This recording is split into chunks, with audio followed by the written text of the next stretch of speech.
अस्सलाम वालेकुम my YouTube family, कैसे हैं आप? उम्मीद है ठीक होंगे, खुश रहें, आबाद रहें। अल्लाह ताला आप सबको अपने हिफ्ज़-ओ-मा में रखे। जी तो व्यूअर्स, आज हमने आपके लिए बहुत मज़ेदार रेसिपी बनाई है। अपनी तरफ तो हमारी कोशिश यही होती है कि रोज़ाना आपको मज़ेदार से मज़ेदार रेसिपी दें, लेकिन आप लोगों को शायद हमारी रेसिपीज़ अच्छी नहीं लग रही हैं। तो लेकिन फिर भी हमारी यही कोशिश है कि हम आपको बहुत अच्छी अच्छी रेसिपीज़ दें, क्योंकि देखें बेसिकली चीज़ें वही हैं, उसी को डिफरेंट तरीक़ों से हमने बना बना के उसको हमने डिफरेंट करना होता है। और यही एक टेक्निक है कि जो हमने करनी होती है।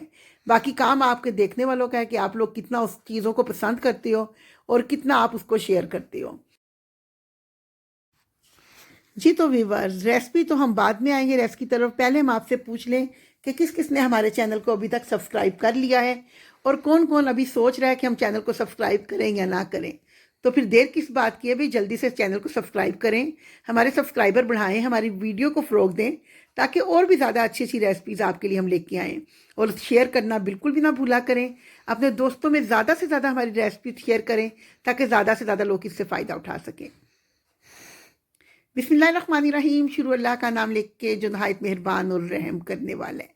जी तो व्यूवर्स, यहाँ पे सबसे पहले हमने ले लिया है 2 कप मैदे का, और मैदा हमने अच्छी तरह से छान के फिर इस्तेमाल किया है। आप जब भी किसी रेसिपी के लिए मैदा लेते हैं तो सबसे पहले उसको छान लें, जो कि बहुत ज़रूरी एक अमल होता है। और इसके बाद जी हमने इसमें हाफ़ टी स्पून नमक का शामिल कर दिया है।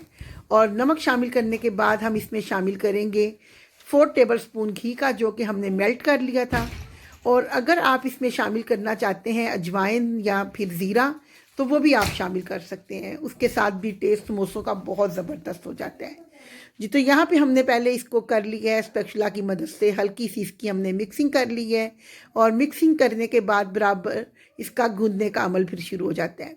तो यहाँ पे हमने अब हाथों से इसको अच्छी तरह से मसल लेना है, ताकि घी जितना भी है ना वो हर इसके ज़र्रे ज़र्रे में मिक्स हो जाए। और यही एक सबसे बेस्ट तरीका होता है कि हाथों से अच्छी तरह मसलें। अब यहाँ पे नॉर्मल हमने टैप वाटर लिया है, और इस पानी के साथ हमने यहाँ पे मैदे की बहुत प्यारी सी, बहुत स्मूथ सी हमने एक डो तैयार कर लेनी है। कभी भी आप मैदे में या आटे में गूंथते हुए एकदम से पानी ना डालें, उसकी रिक्वायरमेंट के हिसाब से थोड़ा थोड़ा डालते जाएं, उसको मिक्स करते जाएं। और जब आपको देखें कि आपकी डो यहाँ पे सेट लग रही है, तो फिर आप हाथ रोक लें। फिर आपने पानी नहीं डालना, फिर अपने हाथों की ज़ोर आजमाई करनी है, और हाथों की ज़ोर आजमाई के साथ अच्छी सी डो आपने गूंद के तैयार कर लेनी है। अगर आप मशीन में गूंद रहे हैं, आपके पास मशीन है, तो वेल डन, उसके साथ भी बहुत ज़बरदस्त आपकी डो तैयार हो जाती है। तो आपने डो को लाजमी इस तरह से काउंटर पे रख के उसको स्ट्रेच करना है, उसको अच्छी तरह से मसल लेना है। और उसके बाद आपने करना है जी कि जब आप लगे कि अच्छी सी डो तैयार हो गई है, तो इसको आपने आप इकट्ठा कर लें, और इकट्ठा करके एक बाउल में रख के ऊपर ऑयल लगा के इसको रख दें। ये है जी हमारा डो का प्रॉपर तरीका, जो कि हर वीडियो में हम बताते हैं। और जब दोबारा से हमने डो इसकी निकालनी है, तो दोबारा से हमने इसको थोड़ा सा हाथों से 1-2 मुक्कियाँ मार के गूंद लेना है, और उसके बाद सेट करके इसकी हमने कर लेनी है कटिंग। जी तो हमने अपने पैरों की कटिंग वहाँ पे कर ली है, और अब हमने यहाँ पे पैन में डाल दिया है ऑयल।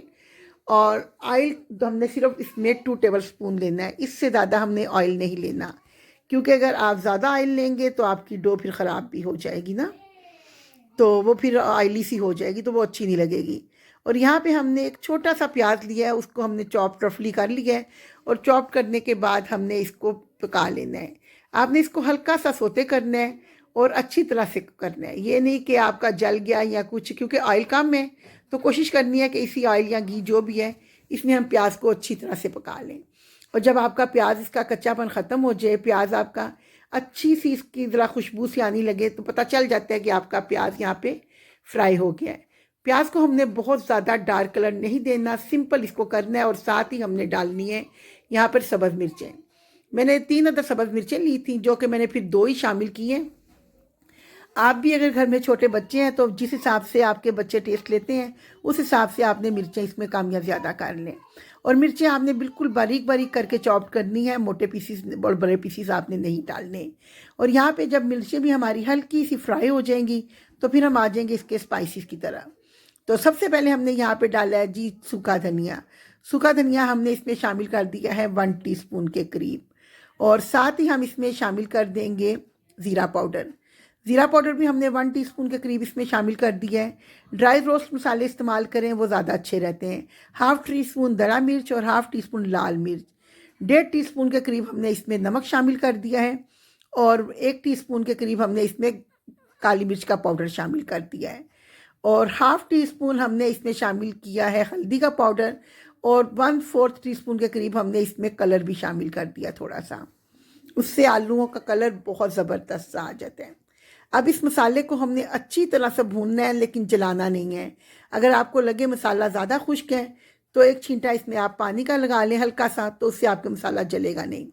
और इसके साथ ही हमने यहाँ पे जब मसालों की खुशबू प्यारी सी आ जाती है ना, तो फिर हमने जो आलू बॉयल करके रखे थे, आधा किलो मैंने आलू लिए थे, इनको मैंने बॉयल करके तो ठंडा करके फिर उसके बाद छील लिया था और इसको हमने इस मैशर की मदद से मैश कर लिया था।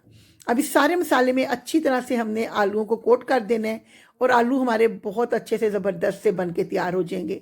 एक जब आप कच्चे मसाले डालते हैं उसका टेस्ट और होता है, जब आप मसालों की भुनाई करके डालते हैं ना तो उसका टेस्ट जो है ना वो बहुत अपर लेवल पे चला जाता है, बहुत ज़बरदस्त उसका टेस्ट हो जाता है। आप कभी इस तरह पका के देखें, यकीन करें आपके समोसे हैं, कचौरी है, कोई भी चीज़ जब आप बना रहे हैं ना तो आपको खुद पता चलेगा इसमें क्या फ़र्क आपको आया है।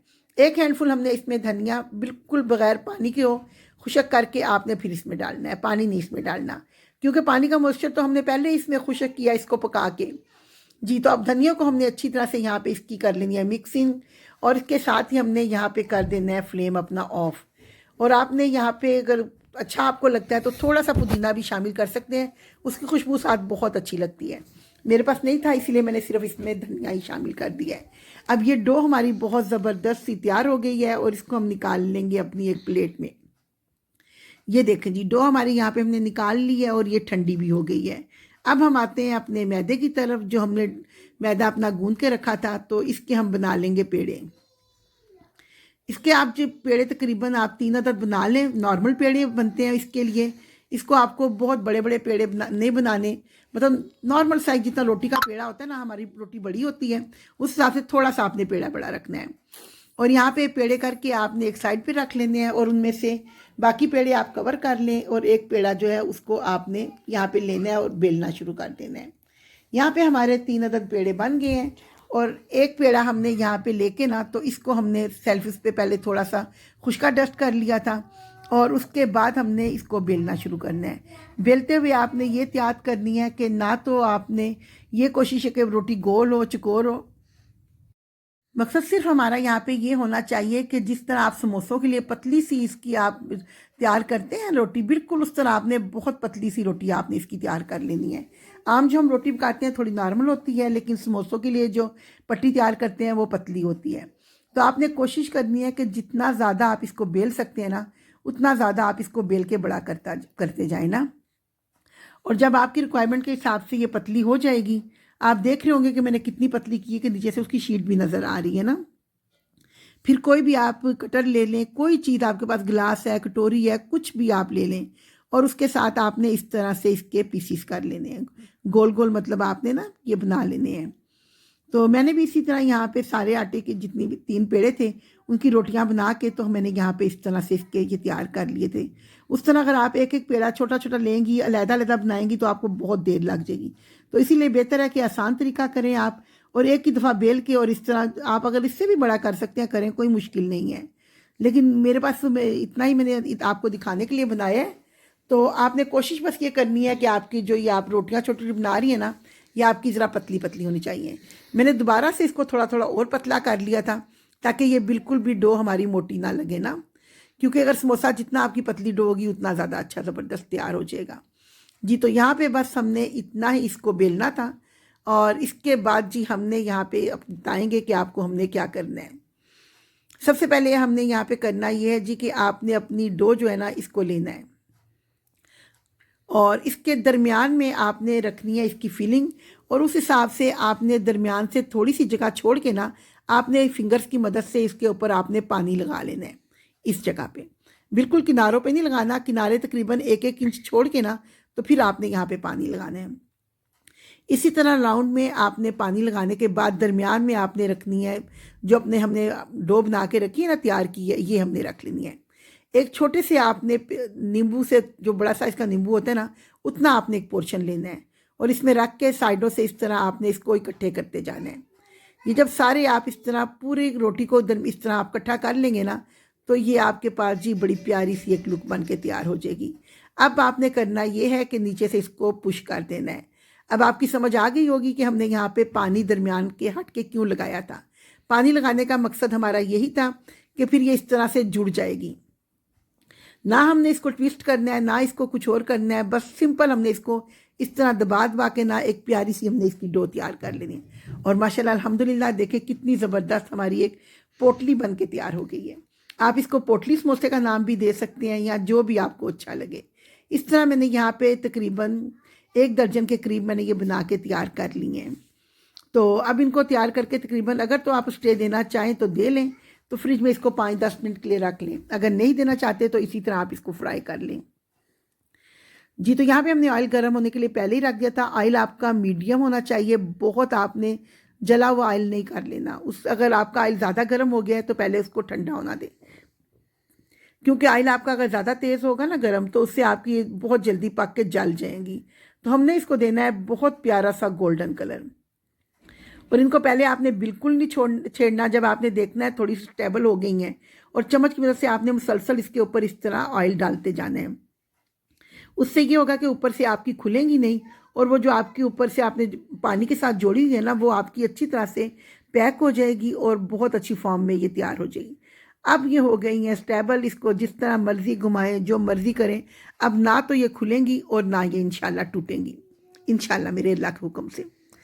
तो हमने अपनी तरफ से कोशिश करनी होती है कि आसान से आसान मेथड के साथ आपको चीज़ बनाना सिखाएं। और ये इतनी इजी रेसिपी है कि इसको बच्चियां भी आराम से बना लेंगी। और अम्मियों की तो ये फिक्र होती है कि उन्होंने तो सब कुछ बनाना ही होता है ना, लेकिन इस तरह के जो काम होते हैं ना घरों में अक्सर देखा जाता है कि बच्चियां शौक से करती हैं। तो उम्मीद है कि बहुत सी बच्चियां ये बनाएंगी, रमज़ान में अपने घर वालों को बना बना के खिलाएंगी और घर वालों से ढेर सारी दुआएं वसूल करेंगी। तो जी यहाँ पे हमने इसी तरह उलट पुलट करते रहना है कि हमारी ये जो पोटली समोसा है ये ज़्यादा जल ना जाए, बस गोल्डन कलर आपने करना है। और इसको हमने इसी तरह घुमा घुमा के इसको आपने चम्मच चला चला के ना, तो मज़ेदार से कलर आने तक आपने फ्राई करते रहना है। अब यहाँ पे माशाल्लाह बहुत ज़बरदस्त सा हमारा कलर आ गया है, क्योंकि मज़ीद अगर हमने इसको ज़्यादा पका लिया ना, तो फिर ये होगा कि वो फिर पापड़ी जली जली आएगी, वो आपको टेस्ट भी अच्छा नहीं लगेगा।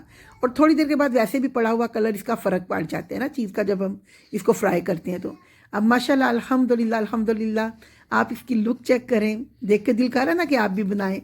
तो फिर देर किस बात के, जल्दी से आज शाम की चाय पे आप भी बनाएं और अपने घर वालों को खिलाएं और बहुत मज़े लें। बाज़ार के गंदे रोल, समोसे, पकोड़े, वो चीज़ें छोड़ें और घर वालों को अच्छी अच्छी चीज़ें बना के घर पे तैयार करके खिलाएं। आप भी खुश, घर वाले भी खुश और आपकी सेहत भी बहुत अच्छी।